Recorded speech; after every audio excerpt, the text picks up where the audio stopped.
दोस्तों, स्वागत है आप सबका हमारे चैनल MK रोमांटिक स्टोरी पर। मैं आज वीर शिरोमणि महाराणा प्रताप के बाल्य जीवन पर वीडियो लेकर आया हूं। दोस्तों, हमारा वीडियो थोड़ा सा भी आपको अच्छा लगे तो प्लीज़ हमारे चैनल को सब्सक्राइब करके वीडियो को लाइक और दोस्तों में शेयर जरूर कर देना। सिसोदिया वंश के सूरज राणा प्रताप का जन्म 9 मई सन 1540 विक्रमी संवत 1597 ज्येष्ठ सुदी तीज रविवार को अपनी ननिहाल पाली में हुआ था। उनके पिता राणा उदय सिंह एक महान योद्धा थे। महाराणा उदय सिंह की जीवन रक्षा की कहानी पन्ना धाय से जुड़ी हुई है। उदय सिंह के पिता राणा रतन सिंह के मृत्यु के पश्चात उदय सिंह के बड़े भाई विक्रमादित्य ने राजगद्दी संभाली। विक्रमादित्य अभी थोड़े छोटे थे, इसलिए उनकी देखरेख का जिम्मा बनवीर को दिया गया, लेकिन थोड़े ही दिन में बनवीर के मन में राजगद्दी हथियाने की इच्छा जागृत हो गई।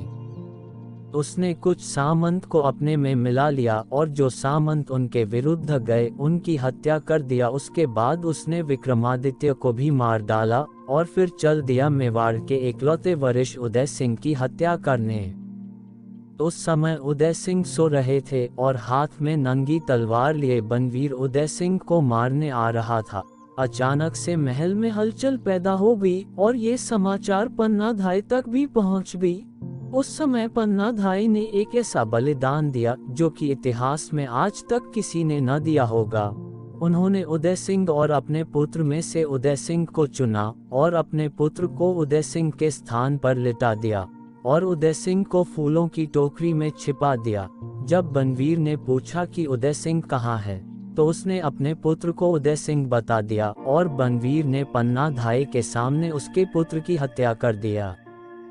पन्ना धाय ने उस फूलों की टोकरी के साथ कुंभलगढ़ पहुंच गई। कुंभलगढ़ में आशा शाह देपुरा को कुंवर उदय सिंह को सौंपकर पन्ना धाय चित्तौड़ वापस चली आई। उस समय उदय सिंह की आयु केवल 15 वर्ष की थी। यहीं पर उदय सिंह ने शिक्षा प्राप्त की। उन्होंने फिर जयवंताबाई से शादी की। प्रताप सिंह इन दोनों के ही पुत्र थे। प्रताप का जन्म ही युद्ध के दौरान हुआ था। एक तरफ उदय सिंह अपनी मातृभूमि को वापस पाने के लिए बनवीर से युद्ध कर रहे थे और इसी शुभ क्षण में भगवान एकलिंग का अवतार लिए प्रताप सिंह धरती में पधारे।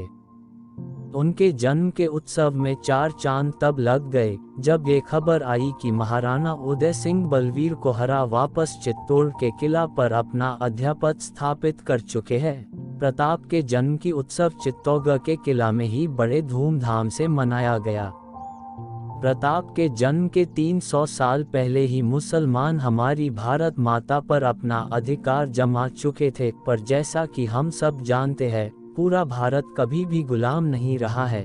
उनमें से एक प्रदेश ऐसा भी था जो स्वतंत्रता की सांसें ले रहा था। वो क्षेत्र था राजपुताना। राजपुताना भारत माता की एक ऐसा अंग था जहाँ के वीरों ने कभी भी आसानी से गुलामी का रास्ता नहीं चुना था। खासकर ये वीरता के पर्याय बाप अरावल के वंशज। ये वंश अपने मातृभूमि के लिए अपनी जान लगा देने वालों में से थे और ये जाति बहुत ही विचित्र युद्ध कौशल से निपुण थी, जिसका सामना करने से बड़े सेना भी डरती थी। इस समय भारत की राजनीति व्यवस्था में बहुत ही उथल पुथल हो रही थी। प्रताप के जन्म से पहले दिल्ली में मोहम्मद जलालुद्दीन अकबर के पिता हुमायूं का राज था, जो कि मुगल वंश से संबंधित था। उस समय एक और बड़ी ताकत हुमायूं को बार बार चुनौती दे रहा था, वो था अफगान का शेर शाह सूरी। शेर शाह सूरी ने हुमायूं को सबसे पहले 25 जून 1539 को चौसा के युद्ध में पराजित किया और इसके बाद 17 मई 1540 में बिलग्राम या कन्नौज के युद्ध में बहुत ही बुरी तरह से पराजित कर आगरा और दिल्ली में अपना कब्जा कर लिया। अभी प्रताप 3 साल के नहीं हुए थे कि शेर शाह सूरी ने एक बहुत बड़ी सेना के साथ राजपुताने में आक्रमण कर दिया। उसकी सेना ने कई इलाकों को जीत लिया और कई घर और गांव को तहस नहस कर दिया। उसके बाद शेर शाह सूरी ने चित्तौड़गढ़ में आक्रमण किया। उदय सिंह के पास उसकी सेना का आक्रमण का जवाब नहीं था। उनके पास बहुत ही थोड़ी सेना थी, इसलिए उदय सिंह ने युद्ध के बजाय कूटनीति का रास्ता चुना। उन्होंने शेर शाह सूरी के सामने अपने शस्त्र डाल दिया। उनके सारे सामंतों ने इसका विरोध किया, पर उदय सिंह ने यह भरोसा दिलाया कि वो समय आने पर अपना अधिकार वापस लेंगे। उन्होंने शेर शाह सूरी से संधि कर लिया, जिसमें उन्हें आध मेवाड़ देना पड़ा। इसके कुछ दिन बाद ही शेर शाह सूरी की मृत्यु 22 मई 1945 को हो गई। उस समय मेवाड़ में उदय सिंह और शेर शाह सूरी के सेनापति शमशा खान ही राज कर रहा था। राणा उदय सिंह ने 3 विवाह क्रमशः जयवंताबाई, सज्जाबाई, भटियानी धीरबाई जी से किया था। शक्ति सिंह और सागर सिंह सज्जाबाई के पुत्र थे और जगमाल धीरबाई के पुत्र थे। प्रताप बचपन से ही बहुत ही बहादुर और अपनी वीरता दिखाकर लोगों को अचंभित कर जाते थे। वे जितने वीर थे उतने ही स्वभाव से सरल और सहज थे। वे बहुत ही साहसी और निडर थे। बच्चों के साथ खेल खेल में ही दल बना लेते थे और ढाल तलवार के साथ युद्ध करने का अभ्यास करते थे। अपने लड़ाकू तेवर और अस्त्र शस्त्र संचालन में निपुणता के कारण वे अपने मित्रों के बीच काफी लोकप्रिय हो गए थे। उनमें नेतृत्व के गुण इसी अवस्था में जागृत होने लगे थे। प्रताप को गुरु आचार्य राघवेंद्र का भरपूर साथ मिला। उन्हें प्रताप की ताकत और सूझबूझ को सही दिशा प्रदान किया। प्रताप भी अपने गुरु से बहुत सारी शिक्षा प्राप्त की। गुरु राघवेंद्र ने शक्ति सिंह, सागर सिंह और जगमाल को भी शिक्षा दी। एक बार गुरु ने उन चारों राजकुमारों को तालाब में से कमल का फूल लाने को कहा।